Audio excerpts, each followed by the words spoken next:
How old are your kids now? Jenny's 40, and Danny's 38. You gained so much wisdom through your life and through your work. Did you like regularly impart that wisdom to your kids through like conversation or role modeling, both? I mean, I think it was more or less unconscious role modeling. I mean, yeah, we both Lindsay and I imparted on them a few. Well, people give their kids all kinds of advice, but the important pieces of advice actually were only two, I think. Number one, whatever else you do in this world, make sure that you leave it a better place than when you found it. Hmm. And that largely means, tethering yourself to whatever you do, butcher, baker, candlestick maker, that whatever you do is larger than just yourself. In other words, you turn the M and me upside down, so it's a W and we. And the other piece of advice is the happiest people we both know professionally, not personally, that's another whole matter. Professionally are those who combine passion and expertise. They love what they do and they know what they're talking about, because passion without expertise can be dangerous, and expertise without passion can be unbelievably boring. they both took that, and I applied it to my own life. And I think for better or for worse, I mean, it's just true. Did your kids, because you're an expert in foreign policy and you worked for the State Department and you traveled, I would imagine, all over the world, and you negotiated and you knew all the diplomats and stuff, do your kids then end up caring about things outside their community, much less their borders? Because I feel like that's like these issues are hard to get our kids these days. I'm not sure that they ever did necessarily, because kids are young and confused and self-centered, especially now, maybe more than, I don't know. Did your kids pick up an interest in Well, they both did. My daughter's first book, Inheriting the Holy Land, One American Search for Peace in the Middle East, was a direct result. She's written 4 or 5 books. She writes fiction now, but this was a nonfiction book. She developed an interest in it because of my interest, but on her own, she also, through a nonprofit, Seeds of Peace, got to know Israeli and Palestinian kids, Indians, Pakistanis, and decided to write a book about the Israeli-Palestinian conflict through the eyes of young people. So she spent a year in Israel, the West Bank, and Gaza doing research, and I helped her interview just about everybody from Arafat to Netanyahu. But she rapidly and quite rightly soured on not only in the Middle East, but I think on foreign policy generally, and began to write fiction, but also to devote herself to the dysfunction that is occurring here. My son, went to live in Cairo, got pretty good Arabic, came back, and now he has an interest in foreign policy in the world. They both do, but his work is largely in democracy promotion and trying to fix what ails the republic. And I must say, both of them are in deep despair over what's happening here. As are you, it's my understanding. I am, but because I saw America with all its imperfections actually work for a time, roughly from the end of the Second World War to the early 80s, when in fact our political culture was more functional. Middle class had some hope of advancement. You could really literally think about your kids having a better life than you had. I still cling to that, and they're very frustrated with that because they rightly believe I'm not as acutely worried about how bad things really are, and I don't, because of my attachment to this other America, I don't really understand how what a critical inflection point we now face. Let me ask you, just because today is December 7th, Pearl Harbor, invasion of Pearl Harbor, and basically what got America into World War II. People are asking this silly, you probably think I think it's kind of a silly question, but like, what if that happened to us today? Maybe it's not. Maybe you don't think it is. It's hard to look at. But I kind of was thinking about how much sacrifice every American seemed to have made to be on the same side. And before the invasion, apparently, most Americans were completely opposed to foreign war, especially wars in Europe after World War I. And then after the invasion, obviously that changed minds and opinions, and FDR led and so on. But now it would seem that the big effort we need every American to do is get vaccinated, and we'll even bring the vaccine to your house, and you don't even have to get up. And people don't want to be patriots by that definition, to fight a virus that's killed almost 1 million Americans. Probably has killed past 1 million Americans. Hard to know. What are your thoughts on that, kind of hypothetical question, if Pearl Harbor were invaded today, given the divisive nature of America? I sometimes think that had the Japanese attacked Pearl Harbor with either a Democratic or Republican administration, that we would have had a very difficult time mobilizing and marshaling the resources that were actually required. Remember, the Second World War was the only war 80 years on that left the United States stronger at home and stronger abroad. And in large part, that was driven certainly by leadership, but it was also driven by a sense of selflessness and willingness to sacrifice without a lot of questioning. I mean, it's almost hard to imagine anyone in 1941. I talked to my father-in-law last week, or a week before we went home for Thanksgiving. He's 100 now. Wow. Completely lucid. He served, and I asked him, "You served?" He said, "Of course I served. I could not think," he said, "of missing it." The notion of not being a part of this was simply not acceptable. I think societal pressures partly, but also people needed and wanted to be a part. I mean, 130 million Americans in 1941, 12 million of them that put on a uniform. It's extraordinary to imagine such a thing. Now, that's not to, there's a new book out, I forget by whom, on the gauzy way in which we now look at World War II and the Greatest Generation. But nonetheless, I mean, you can't argue with reality. That was an extraordinary demonstration of American will, skill, power, and resources. There were a lot of downsides. Segregation of the military, Roosevelt's executive order imprisoning Japanese Americans. Probably the worst thing Roosevelt did during his many administrations. So I don't want to, I'm not here to over nostalgize the past. America has, one of the things that changed for the better is rights have expanded in a way that I found remarkable. But so much has been lost, in large part because it's hard to imagine a country grieving together. It's hard to imagine a country celebrating together now.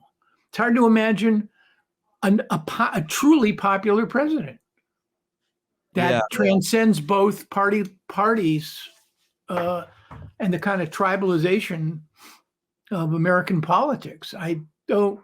It's despairing. One of the reasons I was so depressed during the last 4 years with Donald Trump is that there were Americans, Pete, for whom the last president they saw in their lives was Donald Trump.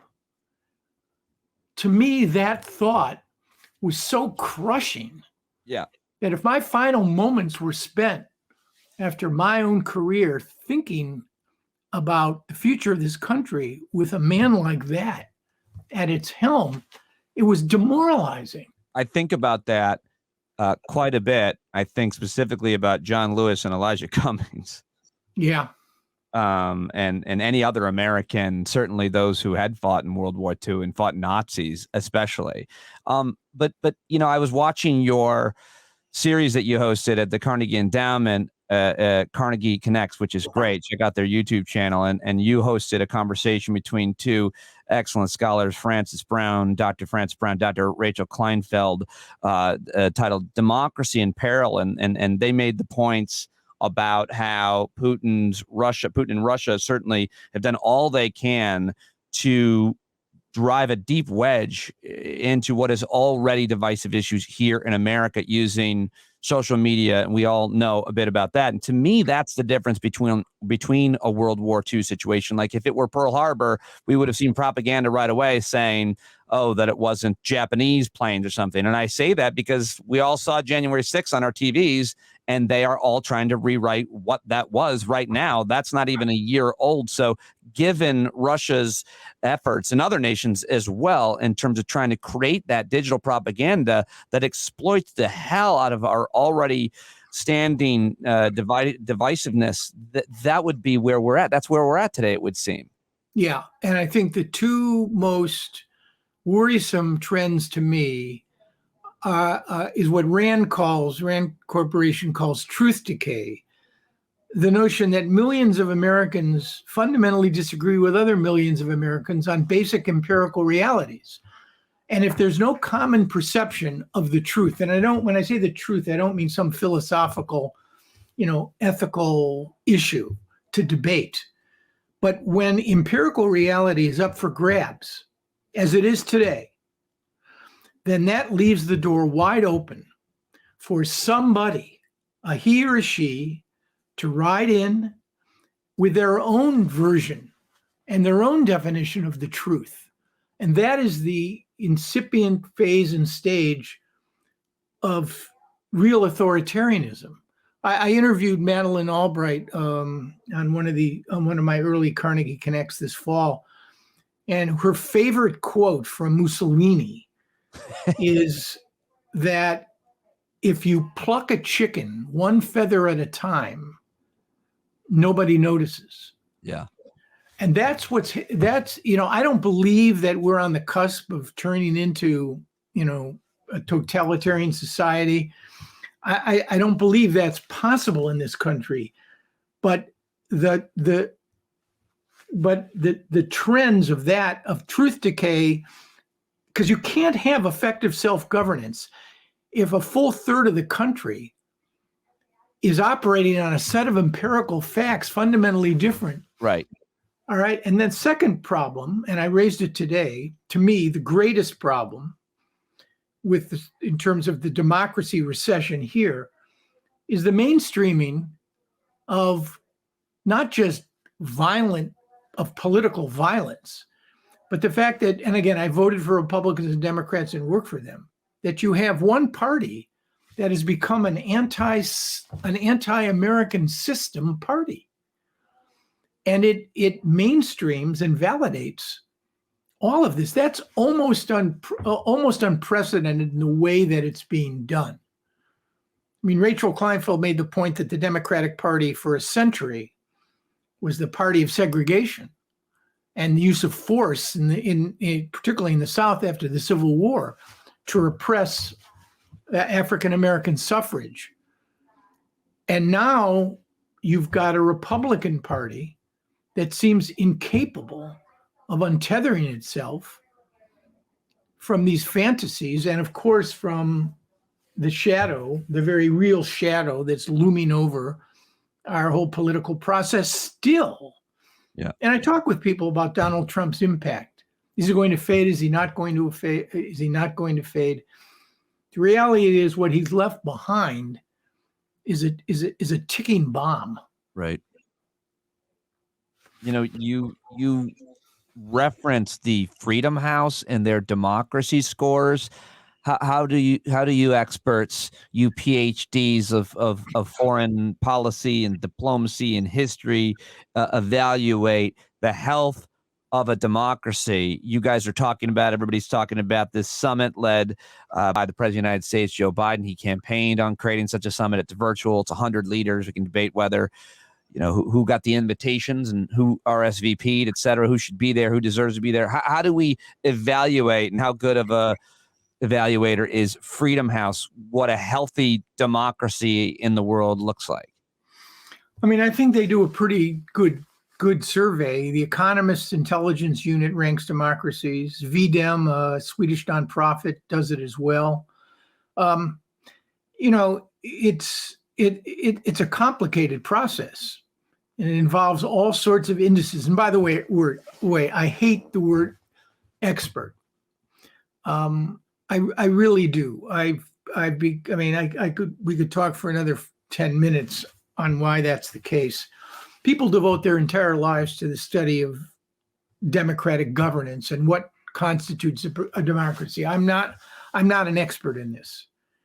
But I think it's clear, when you've got a situation in which an election is contested in the streets, when you have voting restrictions that are increasingly imposed by law, when you are now criminalizing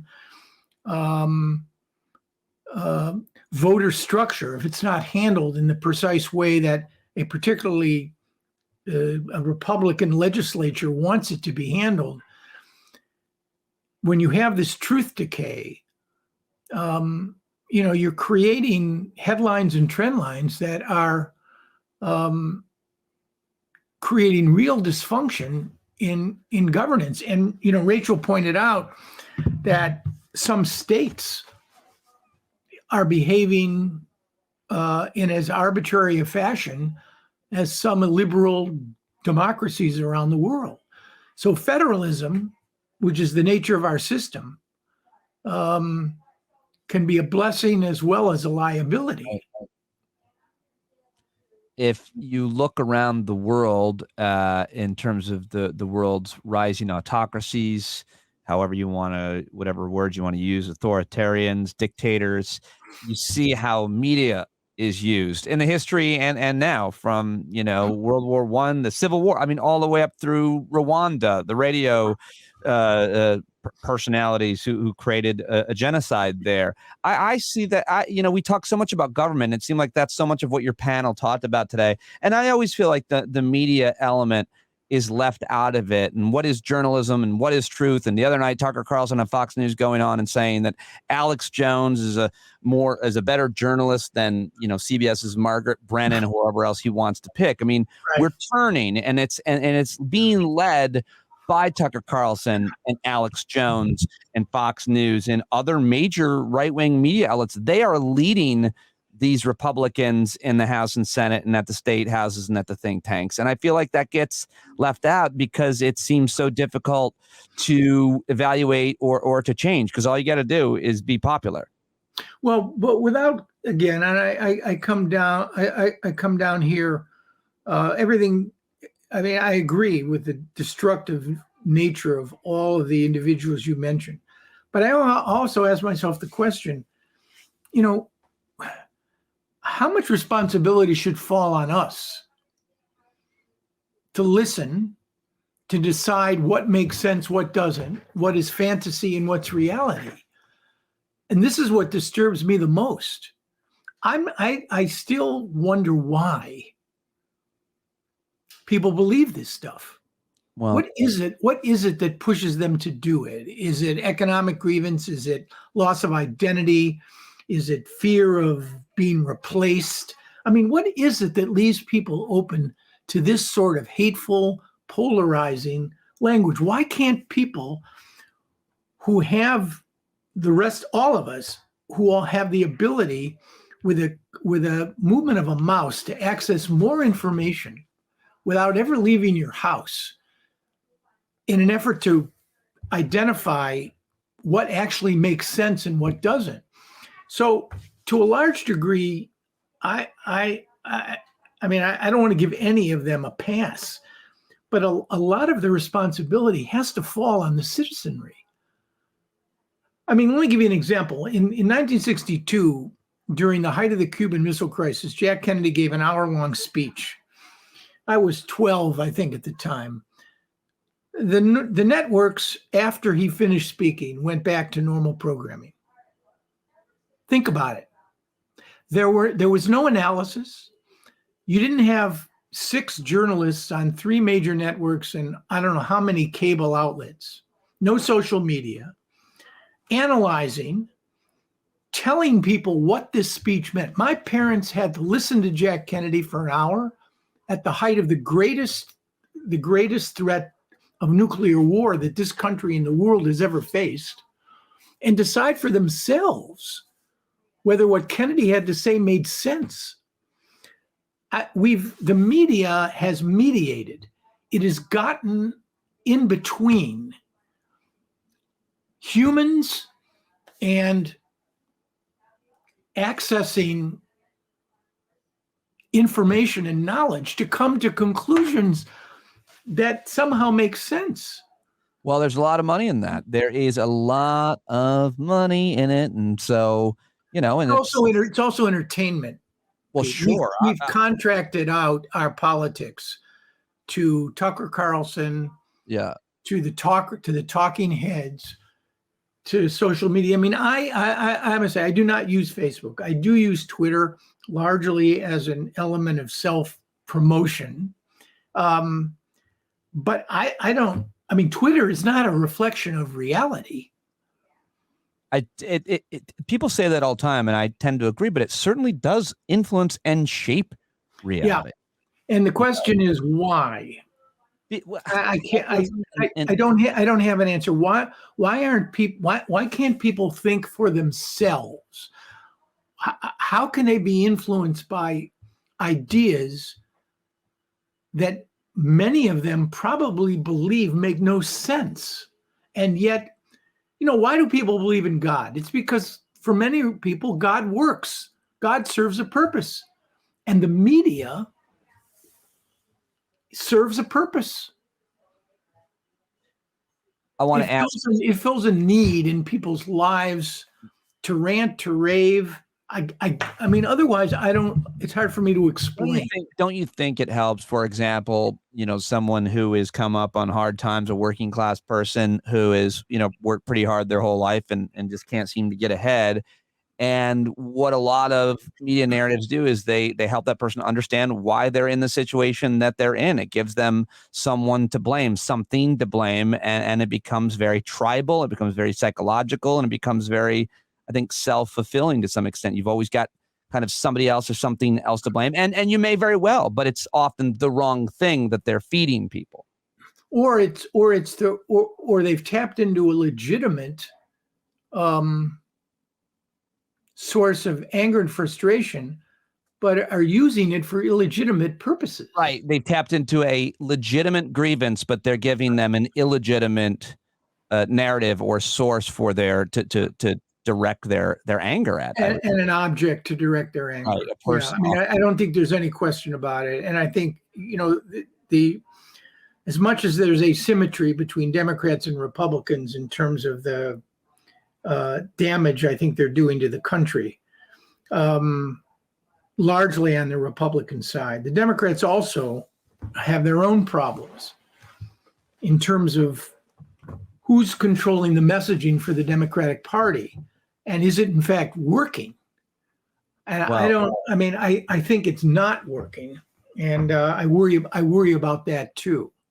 Well, just give me your take. You wrote a piece. You talked about it you wrote a piece at the Washington Post, and you talked about it today at Carnegie Connects. And as we close here, I just want to get your thoughts on the objective of this effort. Hopefully, we hear a lot about this World Diplomacy Conference. It's all virtual. It's like 100 nations, and you wrote a nuanced piece about it. Tell me your thoughts on the effort, and I think basically what you say in this piece, along with your colleague Richard Sokolsky, is that you think maybe they're aiming a little too high. Maybe they should have lowered their expectations. Yeah, I mean the real question is whether or not we are still. I think by and large we are still in a position to lead.